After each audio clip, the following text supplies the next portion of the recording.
સનાતન ધર્મના સર્વોચ્ચ ધર્મગુરુ દ્વારકાપીઠના અનંત વિભૂષિત પરમ પૂજનીય ધર્મ ધુરંધર જગતગુરુ શંકરાચાર્ય સદાનંદ સરસ્વતી મહારાજના માર્ગદર્શન હેઠળ ચાલતી સનાતન ધર્મ સંસ્થાન સેવા ટ્રસ્ટ મહિલા સમિતિ ગુજરાત પ્રદેશ અધ્યક્ષા શ્રીમતી ઉપસાબેન કપૂર દ્વારા સમગ્ર ગુજરાતમાંથી 33 જિલ્લામાં સુરેન્દ્રનગર જિલ્લા મહિલા સમિતિના અધ્યક્ષ પદ પર શ્રીમતી ડૉક્ટર હેતલબેન જાની, મહામંત્રી શ્રીમતી રાજેશ્વરીબા ઝાલા, ઉપપ્રમુખ શ્રીમતી રમીલાબેન પરમાર, મંત્રી શ્રીમતી અમૃતાબેન મેટલિયા, ખજાનચી શ્રીમતી બીનાબા ઝાલા અને 11 કારોબારી સભ્ય બહેનો સાથે નિમણૂક કરી નિમણૂક પત્ર આપીને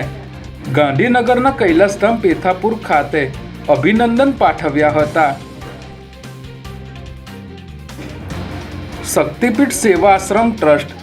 હાથીજણ વટવા અમદાવાદ તથા શ્રી સંકટમોચન હનુમાન ભક્ત મંડળ દ્વારા પાવાગઢ શક્તિપીઠ મહાકાળી મંદિરે જતા પદયાત્રીઓ માટે 3 દિવસ દરમિયાન 24 કલાક માટે ચૈત્ર નવરાત્રિ 6 થી 8 સુધી મેડિકલ કેમ્પ અને ભોજનની વ્યવસ્થા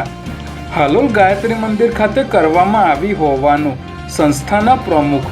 અતુલભાઈ રાવજીભાઈ પટેલ દ્વારા જણાવવામાં આવ્યું છે.